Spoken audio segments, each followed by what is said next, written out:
Floyd Mayweather may fight arguably one of the greatest UFC fighters in the history of the franchise, Conor McGregor. And everyone's talking about a boxer, a classic boxer versus UFC fighter. Would they fight in the octagon? Would they fight in the ring? Do you think that's going to happen? I do. I do think it's going to. I think it's going to be a tough deal. There's obviously a lot of egos involved in this deal, and a lot of people. So that always makes it tougher. But on the flip side, there's so much money involved.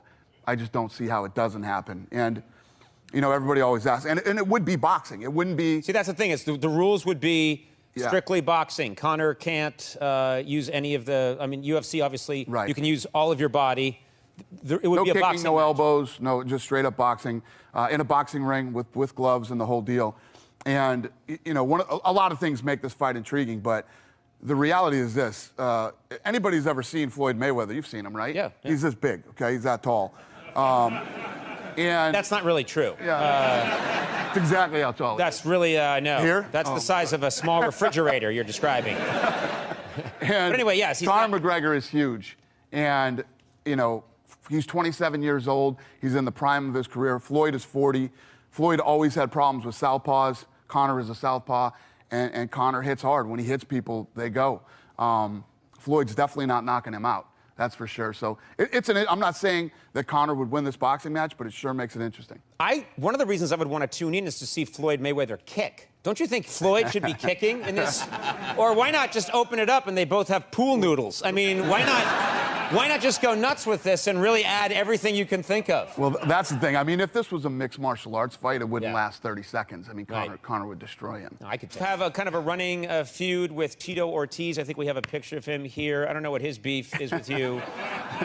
Not happy with you. Maybe just not happy that he doesn't have pants. Have you guys have had a running feud for a long time. Have you ever fought that guy?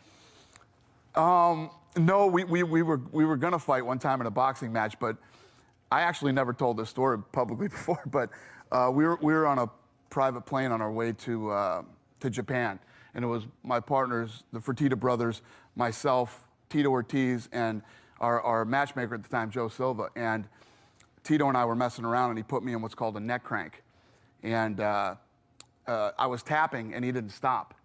So tapping means you gotta let go. Yeah.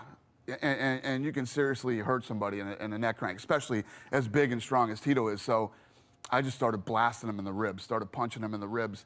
And when he let go, just jumped up, and it was a full-blown fist fight in the plane. And we were literally taking off. And the plane was going like this, and the Fertitta brothers had to jump in and break up the fight. So then I sat on the front of the plane, he sat in the back of the plane the rest of the flight. You're like kids that misbehave. No, it's true. Exactly. We're separating you two. Exactly. That's you had a exactly. full-on fight on a private plane during takeoff. Yes.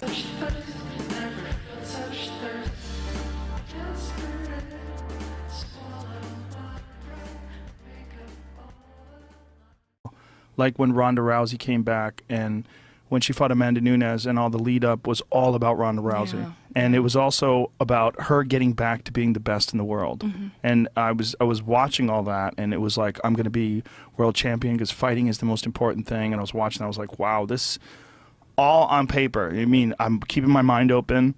I'm excited to see that she's in great shape. She's coming back fully motivated. Not excited that she hasn't made any changes to her camp, but well, let's see what happens. She's got amazing judo, and she was a world beater for a real reason, but all the red flags are there. Yeah. And all the wrong nothing about ideas. Nunes, right? Nothing about the actual world champion who... Exactly. Yeah, and it's like, and I freaking adore Ronda Rousey. I mean, it's my teammate. Like, Holly is the one who Holly dethroned her. But I adore Ronda and what she's done and the things that she's done and that mentality. That's a Diego Sanchez mentality. Here I go. But it's not in the way that she got used to a very specific thing happening when she fought, was her dominating. And when that didn't happen, in that one fight, look, she tried her best against Holly, but Holly fought the perfect fight, and Ronda fought the wrong fight. Right. Absolutely wrong. The wrong way to fight Holly. Charge at her. Yeah, with the hook. Yeah. And Holly was so ready for that fight. She was ready for that fight for years. Like, I could see that. I could see in her training. She fought perfect. Yeah. I mean, it was literally a flawless performance by Holly. So she loses that fight. She gets devastated and chalks it off to lack of training, chalks it off to distractions. So this time she's going to do no media. She's going to do no interviews, no nothing, just go in there and just be bulldog about it. But when you see like the discussions about this fight, and you see people, that were behind the scenes, they were all convinced that she was going to steamroll Amanda Nunes. There was so many people back there. I was like, you guys are out of your fucking mind. I was saying before the Holly fight that Amanda was probably the most dangerous fight for her because Amanda's really fucking good on the ground. And her stand-up is vicious. Like, she's got brutal knockout power. Yeah. And she's long. Like, she throws these long-ass punches, and she catches you on the end of these punches. I'm like, that's a nightmare for Ronda, because Ronda likes to stand up and brawl to close the distance. And then even if you close the distance with Amanda Nunes, it's no picnic. No, and Amanda's got actually a very good clinch and a very good awareness of where her body goes, and her center of gravity seems to be. You're right. She's so long. It seems to be a little bit lower than I think it would be very hard to launch her on her head. Although Zingano did very well with belly to belly suplex. That's what that was, right? Well, I got to remember that. There's another woman who's fucking ferocious as hell. Kat Zingano. Yeah. So much intensity. I remember, I first met her in Colorado. We were on the same fight show. It was when I filmed Tap Out, and I tried to go say hi to her because, another female fighter. We weren't fighting each other, and she just totally...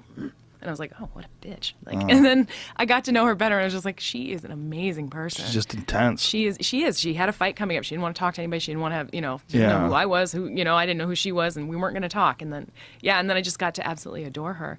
But, back to Ronda and all of that, I feel like it's interesting, the Diego Sanchez, like, kind of the mentality, the bite down in the third round. I think you have something there where you push when it's against you. Yeah. And I wonder that something, that knockout interrupted her, or when Holly got her, it interrupted her forward progression, and then pulling back away from the media and stuff. I almost wonder if that in itself was kind of a denial of that interruption, and maybe trying to create a space for herself. I don't know. I'm so obsessed with this idea of creating our own spaces and what we're doing in our own lives, because everybody's so different. It's very and important. Individual.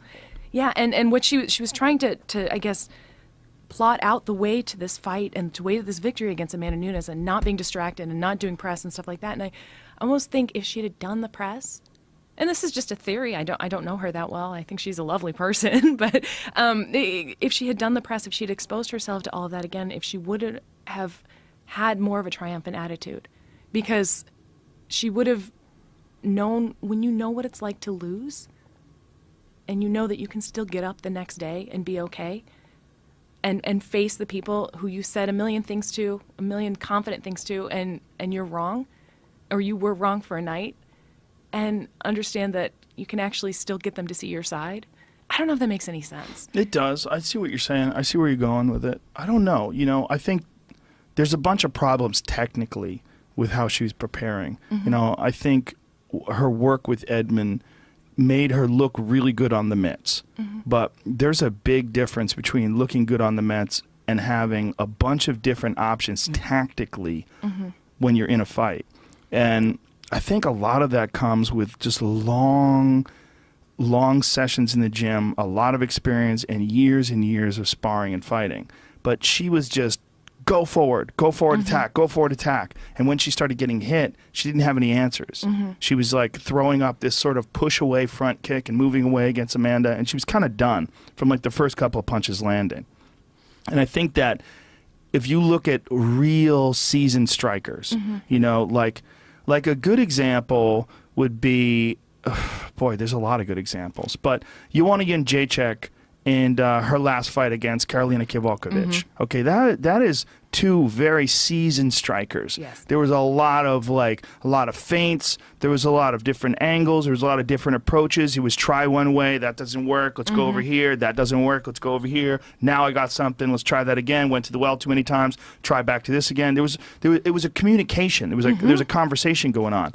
What you're seeing a lot of fighters is they're shouting out one or two words, but they're not articulate, meaning their approach is very...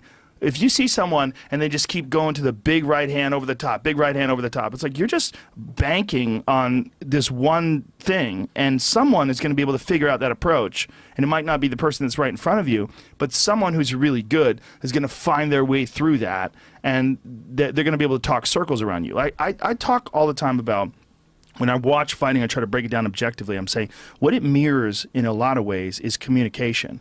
and that really truly articulate people that have a long, just a long history of using a deep vocabulary are way better off with a nuanced conversation than someone who is just, they might be able to say, get off my lawn. You know, they might be able to yell out one phrase, but how can they adapt to someone who's passive? How can they adapt to someone who tricks them? How can they adapt to someone who paints them into a corner? Like, can you figure your way out of a trap? Do you understand a trap?